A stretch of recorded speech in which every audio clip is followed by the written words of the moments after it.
Assalamu alaikum. Today my topic is on parathyroid gland.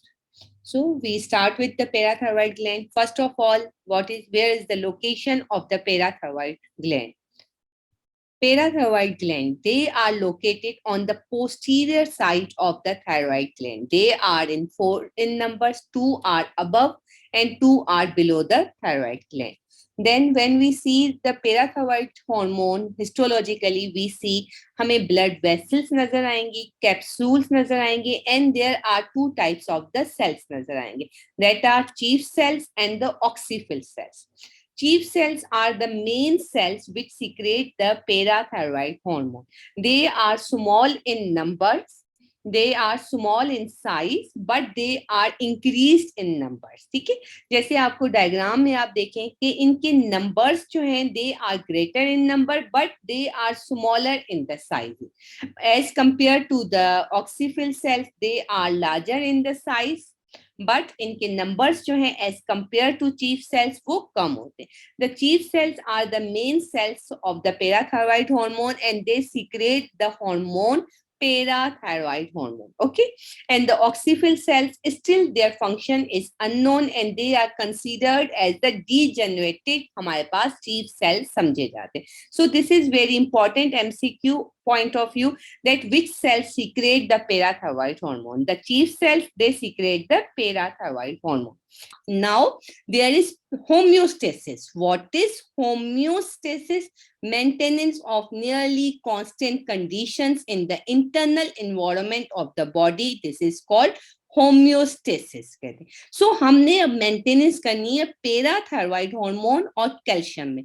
The main stimulus of the parathyroid hormone क्या है? Low calcium. जैसे body में calcium लो होगा, this will stimulate the parathyroid gland which is located on the posterior side of the thyroid gland, and this parathyroid hormone gland when stimulated, chief cells will release and this chief cells will causes increased parathyroid hormone. और फिर ये parathyroid hormone bones पर add करेगा, bone resorption करेगा. Resorption means destruction कर देगा bone की. फिर कैल्शियम हमारे पास रिलीज हो जाएगी ब्लड में as well as phosphate. So this will increase calcium. Again parathyroid hormone act on the kidney and this will on the kidney हमारे पास डीसीटी पर कैल्शियम की एब्जॉर्प्शन को इंक्रीज कर देगा. सो कैल्शियम विल इंक्रीज हो गई. On the intestine this parathyroid hormone has the indirect effect. Kidney से हमारे पास अल्फा 1 हाइड्रोक्सीलेज एंजाइम एक्टिवेट हुआ और फिर वो इंटेस्टाइन पर ऐड कर हमारे पास इंक्रीज कर देगा calcium absorption. By this way homeostasis maintain. First body में कैल्शियम कम हुआ, पैराथायरॉइड हार्मोन रिलीज हुआ and act on the bone, kidney and the intestine, and this will increase the parathyroid hormones की वजह से कैल्शियम की कंसंट्रेशन इंक्रीज हो गई. दिस इज द डायग्राम, आपका फ्लो चार्ट है, ये आपके गाइडन से लिया गया है.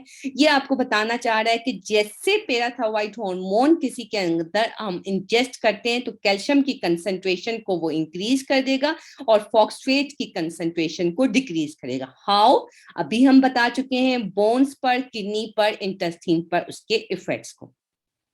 देन हमारे पास हार्मोन आता है, सेकंड हार्मोन हमारे पास कैल्सीटोनिन है. पैराथायरॉइड हार्मोन और कैल्सीटोनिन इनका आपस में बहुत क्लोजली रिलेशन है, but this relation is the opposite relation. Parathyroid hormone इसका मेन स्टिमुलस क्या है? Low calcium ions and this parathyroid hormone causes increased calcium ions. Calcitonin, this is the polypeptide hormone. They are synthesized and secreted by the parafollicular cells of the thyroid gland. Parathyroid hormone ये located कहाँ था? Posterior side of the thyroid gland. And हमारे पास ये जो calcitonin है ये हमारे पास लोकेटेड है in the C cells of the thyroid gland. इस कैल्सीटोनिन का मेन स्टिमुलस है इंक्रीज्ड कैल्शियम आयंस. जैसे मैंने आपको बताया दोनों अपोजिट है. सो हमारे पास कैल्शियम आयन ज्यादा हो जाएगा तो वो हमारे पास कैल्सीटोनिन रिलीज कर देगा और कैल्सीटोनिन हमारे पास कैल्शियम की कंसंट्रेशंस को डिक्रीज कर देगा. सो हाउ कैल्शियम की कंसंट्रेशन को डिक्रीज करेगा? कैल्सीटोनिन सेम एक्ट करता है पैराथायरॉइड हॉर्मोन्स की तरह, बट इसने कैल्शियम को अब कम करना है। ये बोन्स पर एक्ट करेगा और बोन्स में ये ऑस्टियोक्लास्टिक एक्टिविटीज को डिक्रीज कर देगा। Parathyroid hormone osteoclastic activity increase करवा रहा था, जिसकी वजह से बोन रिजॉर्प्शन, बोन डिस्ट्रक्शन हो रही थी और कैल्शियम की कंसंट्रेशन इंक्रीज हो रही थी। कैल्सीटोनिन का मेन एक्शन क्या है कि कैल्शियम इसने कम करना है। तो ये बोन्स पर ऑस्टियोक्लास्टिक एक्टिविटी नंबर दोनों को डिक्रीज कर देगा ताकि बोन में रिजॉर्प्शन ना हो और कैल्शियम बोन्स के अंदर स्टोर्ड होती जाए। जब वंस द कैल्शियम स्टोर्ड होना स्टार्ट हो जाएगी तो ऑटोमेटिकली हमारे पास कैल्शियम की कंसंट्रेशन ब्लड में कम हो जाएगी। फिर ये किडनी पर ऐड करता है कैल्सीटोनिन, और अभी हमने बताया था पैराथायरॉइड हार्मोन में कि किडनी पर हमारे पास एक एंजाइम है, that is very important enzyme, alpha-1 hydroxylase enzyme. So ये alpha-1 hydroxylase एंजाइम ये हमारे पास किडनी पर एक्ट करता है। ये क्या कॉज करता है, कैल्सीटोनिन जब एक्ट करता है तो इसकी एंजाइम की एक्टिविटी को डिक्रीज कर देता है। सो 25 हाइड्रोक्सीकोलीकैल्सीफेरॉल जो है विटामिन डी का, ये कन्वर्ट नहीं होता है अपनी एक्टिव फॉर्म में, that is 125 हाइड्रोक्सीकोलीकैल्सीफेरॉल।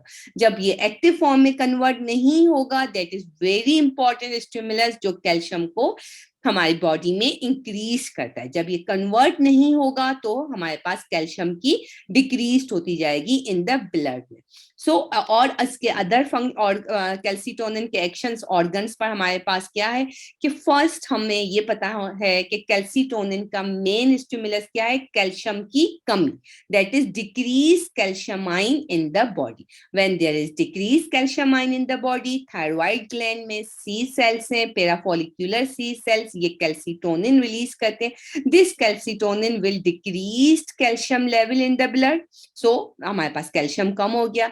This will act on the intestine and decrease calcium absorption, क्योंकि हमारे पास विटामिन डी की एक्टिव फॉर्म नहीं आई। Vitamin D active form, this will act indirectly on the intestine और कैल्शियम की एब्जॉर्प्शन को वो इंक्रीज करता है।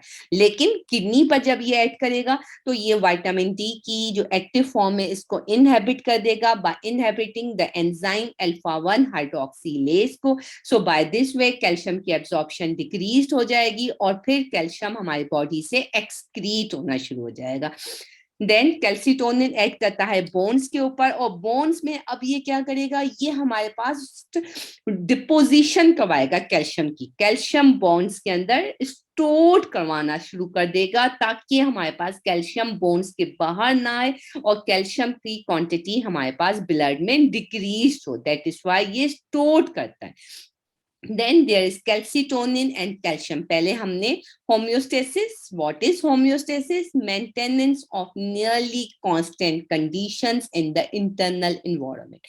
हमने पैराथायरॉइड हार्मोन और कैल्शियम की हमने होम्योस्टेसिस रीड की। अब कैल्सीटोनिन और कैल्शियम की होम्योस्टेसिस है when the normal level calcium का 8.5 to 11 मिलीग्राम पर डेसीलीटर है। सो हमारे पास जैसे कैल्शियम का लेवल राइज हो जाता है, दिस होम्योस्टेसिस डिस्टर्ब होगी, फॉरन थायराइड ग्लैंड जो है वो पैराफोलिकुलर सी सेल्स को कहेंगे कि you will release the calcitonin. Calcitonin release हो गया, वो किडनी पर ऐड कर उसकी एब्जॉर्प्शन जो है डीसीटी पर इनहेबिट कर देगा और increase excretion of calcium. This calcitonin again act on the bones और फिर वो इसकी बोन्स के अंदर कैल्शियम को एब्सॉर्ब करना शुरू कर देगा, डिपोजिशन करना शुरू कर देगा। फाइनली कैल्शियम का लेवल डिक्रीज हो जाएगा, होम्योस्टेसिस हमारे पास फिर से मेंटेन हो जाएंगे। सो दिस कैल्सीटोनिन और calcium and the parathyroid hormone, इनका नेगेटिव फीडबैक इफेक्ट है। Negative feedback effect means feedback that is a response made after a change has been detected. हमारे पास चेंज आया, कैल्शियम इंक्रीज है, calcium decrease है, but this is the negative feedback that is run in the opposite direction. So for the parathyroid hormone the main stimulus is decreased calcium ions. When there is decreased calcium ion, parathyroid hormone released, and this will causes increased calcium ions, hypercalcemia. when there is हमारे पास calcitonin का effect कौन सा है stimulus increase calcium ions तो calcitonin will causes hypocalcemia and the parathyroid hormone will causes hypercalcemia so this is the negative feedback effect हमारे पास so इसको फिर से एक समराइज करते हैं हम लोग गाइटन की फ्लो चार्ट से so when there is hypocalcemia जैसे कैल्शियम का लेवल डिक्रीज होगा सो हमारे पास पेराथायरॉइड ग्लैंड जो है ये लोकेटेड है posterior side of the thyroid gland 4 in numbers होते हैं 2 above 2 down this will secret the parathyroid hormone secretion.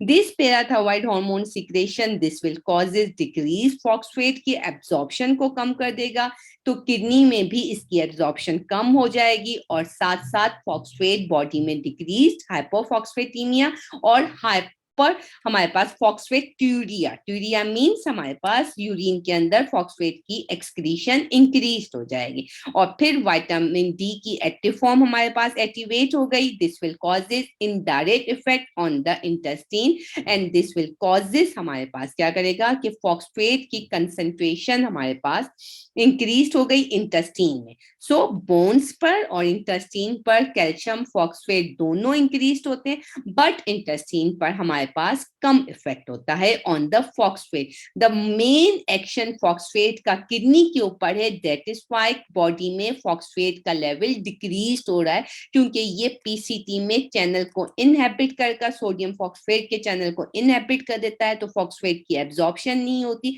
और फॉस्फेट एक्सक्रीट होना शुरू हो जाता है so there is increased urine phosphate secretion okay so when there is decrease calcium ions हमारे पास सिक्रेशंस कम होगी तो हमारे पास फौरन ही कैल्शियम आयन को इंक्रीज करने के लिए हमारे पास क्या होना शुरू हो जाता है कैल्सिटोनिन क्या करता है कि ये हमारे पास डिक्रीज करता है कैल्शियम को parathyroid hormone they will causes increased calcium with this our lecture on the parathyroid as well as calcitonin will stop. So this is the lecture based on the parathyroid and the calcitonin hormone in which there is a negative feedback effect.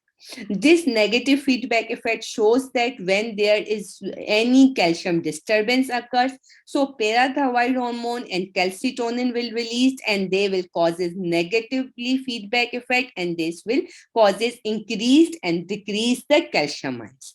When there is increased calcium ions, this is called hypercalcemia. When there is decreased calcium ion in the blood, it is called hypocalcemia.